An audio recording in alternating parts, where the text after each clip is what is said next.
요한복음 3장 16절로 17절까지의 말씀을 제가 봉독하도록 하겠습니다. 하나님이 세상을 이처럼 사랑하사 독생자를 주셨으니 이는 그를 믿는 자마다 멸망하지 않고 영생을 얻게 하려 하심이라. 하나님이 그 아들을 세상에 보내신 것은 세상을 심판하려 하심이 아니요 그로 말미암아 세상이 구원을 받게 하려 하심이라. 아멘. 이것은 우리 주님의 말씀입니다. 오늘은 1년 52주 주일 설교 다 중요하지만 특별히 1년 중에 가장 중요한 설교 뽑으라고 한다면 오늘 드릴 이 말씀이라고 저는 얘기할 수 있습니다. 오늘 말씀의 제목은 우리 같이 한번 읽어보도록 할게요. 이 말씀의 제목 같이 읽겠습니다. 시작! 왜 예수님을 믿어야 하는가?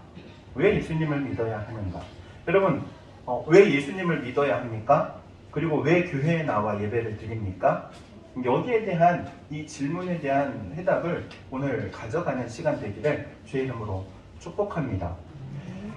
우리가 예수를 믿어야 하는 첫 번째 이유는요, 우리가 바로 죄인이기 때문에 그렇습니다. 로마서 3장 10절에서 12절 말씀에 이렇게 기록합니다. 기록된 바 의인은 없나니 하나도 없으며 깨닫는 자도 없고 하나님을 찾는 자도 없고 다 치우쳐 한 가지로 무익하게 되었다. 이렇게 말씀하고 있습니다. 이 땅을 살아가는 사람 중에 의인이 한 명도 없다고 말씀하고 있죠. 모든 인간이 죄인이라고 성경은 선포하고 있습니다. 도대체 왜 인간이 죄인일까요? 첫 번째는 죄를 짓기 때문에 죄인입니다. 그리고 죄라는 개념 뭉뚱그려져 있지만 하나님께서 하지 말라 한 것을 하는 경우도 죄이고 또 행하라 한 것을 행하지 않는 것도 죄죠. 그래서 행동으로 인한 죄가 있습니다. 그런데 이것보다도 더 근원적인 죄의 문제가 있습니다. 두 번째 이유인데요. 바로 죄인으로 태어났기 때문에 그렇습니다. 우리가 이 땅 가운데 죄인으로 존재하는 것이죠. 성경이 인간을 죄인이라고 말하는 가장 근원적인 이유이기도 합니다.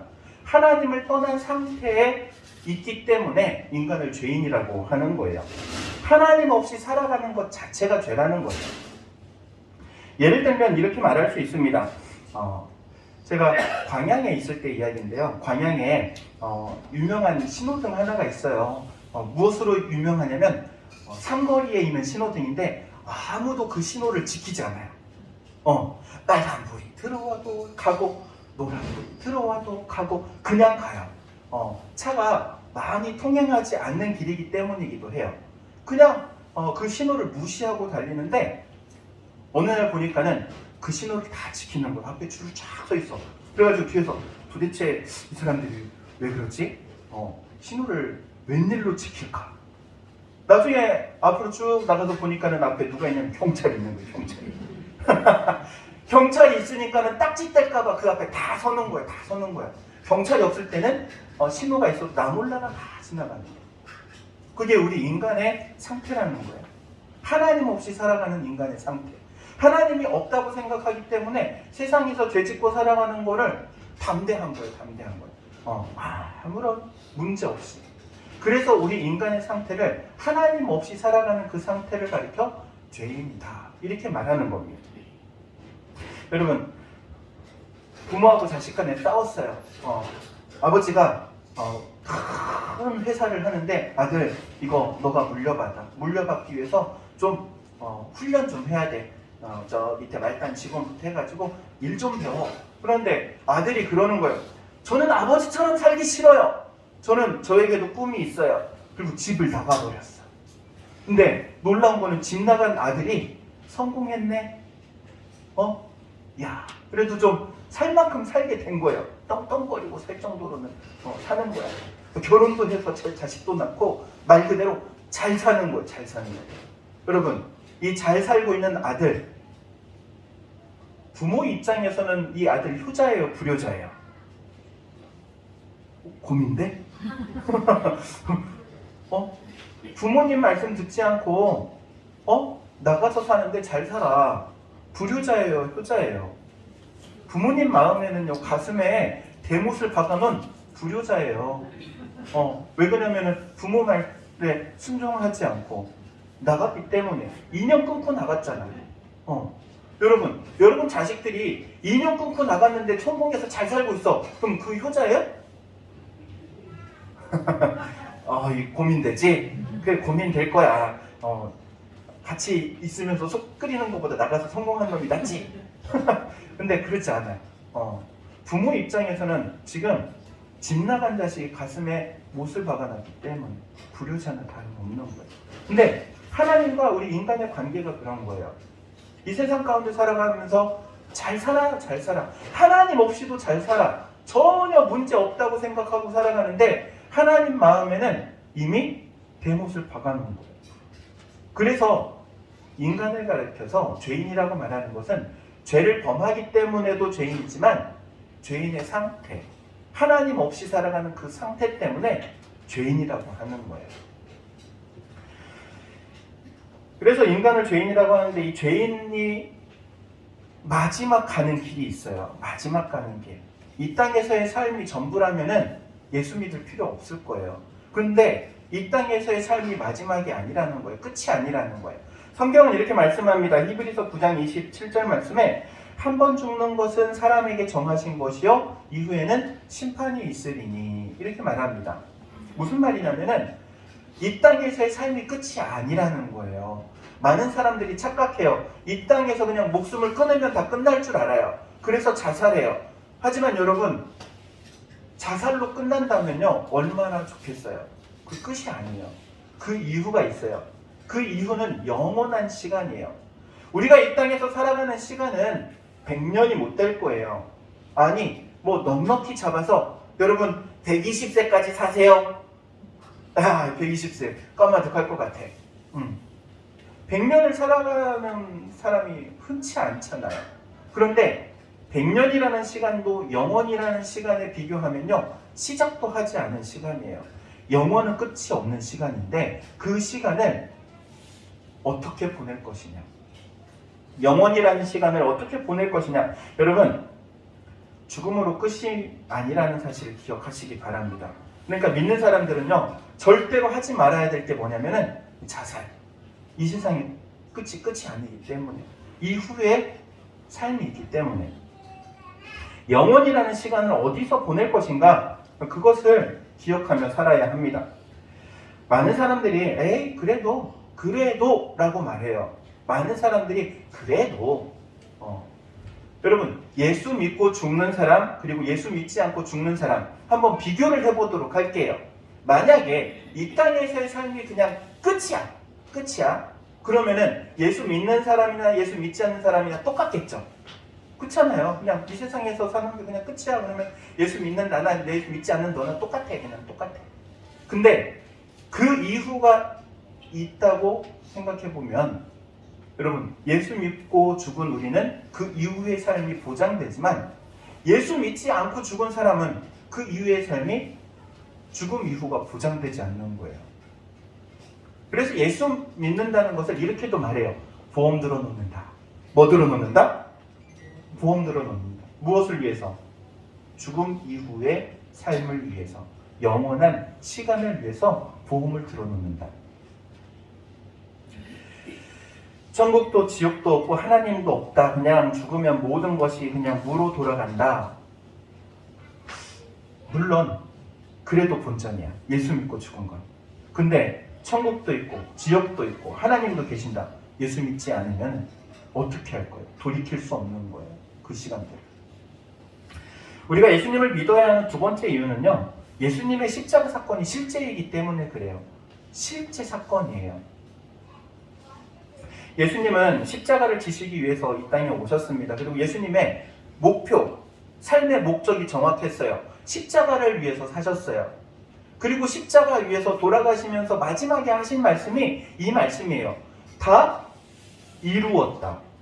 예수님께서는 십자가를 향해 오셨고 십자가를 지셨고 그리고 그 십자가 위에서 다 이루셨다고 말씀하셨는데 도대체 무엇 때문에 이 십자가를 지셨고 또 다 이루셨다고 말씀하셨냐면은 이 십자가가 우리를 위한 대속 제물로 오신 예수님을 나타내기 때문에 그래요. 예수님께서 이렇게 말씀하십니다. 마가복음 10장 45절 말씀에 인자가 온 것은, 인자는 예수님을 가리켜요. 예수님이 이 땅에 오신 것, 내가 여기에 이 땅에 온 것은 이렇게 말씀하시죠. 섬김을 받으려 함이 아니라 도리어 섬기려 하고 자기 목숨을 많은 사람의 대속물로 주려 함이니라. 내 목숨을 많은 사람을 위한 대속물로 주기 위해서 왔다, 이렇게 말씀하세요. 대속물이 무엇입니까? 대속제물이라는 말인데요, 이것은 구약 성경에 죄를 범한 이스라엘 백성들이 하나님 앞에 용서받기 위해서 제사를 드려요. 제사를 드릴 때 양이나 염소 등을 잡아가지고 드리게 됩니다. 하나님께서는 그 양과 염소의 제물을 받으시면서 그 사람의 죄를 용서해 주세요.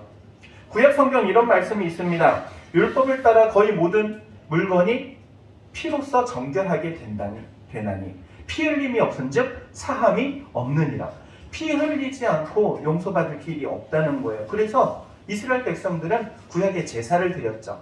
그런데 예수님께서 이 땅에 오심으로 예수님의 십자가를 통하여 우리의 모든 죄를 대신 지시고 죽으시는 대속 제물이 되어 주신 거예요. 예수님께서 대속 제물이 되어 주셔서 우리의 모든 죄를 용서받게 하시는 거예요. 하나님의 아들이시기 때문에. 여기서 많은 사람들이 궁금해해요. 도대체 예수님이 도대체 누구이기에 내 모든 죄를 용서해 줄 수 있고, 한 사람의 죄뿐만 아니라 모든 인류의 죄를 다 용서해 줄 수 있는 것인가? 이것은 가치의 문제라고도 해요. 여러분, 소금 1kg하고 금 1kg하고 어떤 게 비싸요? 이렇게 말해야 됩니다. 소금 1kg 가질래요? 아니면은 금 1kg 가질래요? 금이지. 제가 시세를 직접 한번 조사해봤어. 소금 1kg, 그러니까 인터넷에 제일 싼 게 한 7,000원 하대요. 7,000원. 근데 금은요, 만배. 금 1kg이 7천만 원인가 그래요. 놀라지도 않아. 뭐 다 집에 금 1kg씩은 가지고 있으니까. 여러분, 근데 이 금 1kg하고 다이아몬드 1kg하고 얼마 차이 나는지 아십니까? 금 1kg 가질래요? 다이아몬드 1kg 가질래요? 다이아몬드 1kg 가져야 돼. 일단 다이아몬드로 찍고 가. 왜냐하면 다이아몬드가 제일 비싸거든. 단위 중량당 최고의 가치를 가지고 있는 게 다이아몬드인데, 금값하고 다이아몬드 값하고 비교해 보니까는 최소 500배에서 1000배까지 차이가 난대요. 가격이. 다이아몬드가 더 비싸다는 얘기예요. 가치의 문제예요. 가치의 문제. 하나님께서 보실 때 예수 그리스도라는 이 예수님의 보혈을 저울추에 올려놓은 것과 온 인류를 저울추에 올려놓은 것, 누구의 피가 더 무겁냐? 예수 그리스도의 피가 더 무거운 거예요. 왜 그러냐면은 예수님은 하나님의 아들이시기 때문에. 독생자 예수 그리스도, 하나님의 아들의 그 피값이 귀한 거예요. 하나님께서 보실 때 최고의 가치를 가지고 있는 거예요. 그래서 모든 인류의 죄값을 다 씻을 수 있을 만한 가치가 있는 거예요. 예수님의 피값. 그래서 예수님의 피값이 우리의 모든 죄값을 상쇄시키고도 남는다. 그래서 예수님을 믿으면 모든 죄를 용서받는다. 할렐루야. 아멘.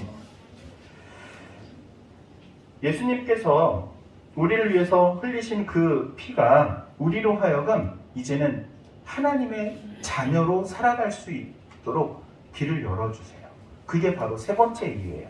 예수님을 믿으면 하나님의 자녀가 돼요. 요한복음 1장 12절 말씀에 보니까는 영접하는 자 곧 그 이름을 믿는 자들에게는 하나님의 자녀가 되는 권세를 주셨으니 그럽니다. 예수 그리스도를 믿기만 하면 하나님께서 우리에게 은혜의 선물을 주시는 거예요. 죄 용서해 주시고요, 하나님의 자녀 삼아 주셔서 이 땅에서의 삶뿐만 아니라 이후의 영원한 생명까지도 책임져 주시는 거예요. 그래서 예수님을 믿는 거예요. 이것 때문에. 그리고 이걸 믿는 우리들, 하나님의 자녀가 된 우리들, 하나님의 자녀이기 때문에 하나님을 어떻게 부릅니까? 아버지라고 부를 수 있는 아주 큰 특권을 우리에게 주신 거예요. 여러분, 하나님이 아버지 되어 주신다는 것은요, 하나님께서 우리의 보호자 되어 주신다는 거, 우리가 우리에게 든든한 배경이 되어 주신다는 것, 백이 되어 주신다는 것. 할렐루야. 아멘. 이게 우리가 예수 믿는 이유인 것입니다. 그리고 우리가 믿음을 가져야 할 이유가 바로 여기에 있는 것이죠. 여러분, 믿기만 하면 되는 거예요. 우리 어떤 행함이 들어가는 게 아니에요.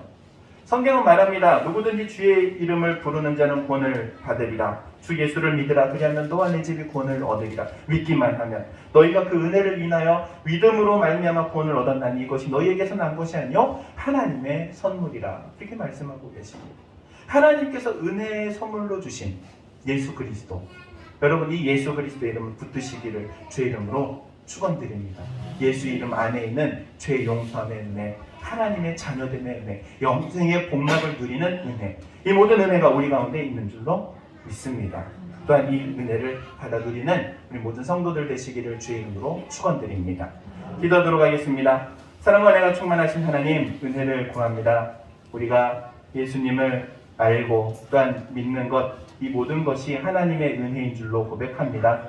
우리의 모든 죄를 사하시고 주님의 그 십자가에 흘리신 보혈로 우리를 새롭게 하시고 하나님의 자녀 삼아주시는 은혜에 다시 한번 감사를 드리며 우리가 이 믿음으로 흔들리지 않고 생을 살아가기 원하오니 주님 붙들어 주옵소서. 또한 저희를 통하여 하나님의 아버지 되어주심을, 또한 하나님께서 우리의 든든한 배경이 되어주심을 날마다 고백하며 자랑하며 살아갈 수 있는 은혜도 허락하여 주옵소서. 하나님의 친히 응답하심과 또한 인도하심으로 우리의 삶에 항상 하나님의 은혜가 넘쳐나길 원하오니 주님 성령으로 역사하여 주옵소서.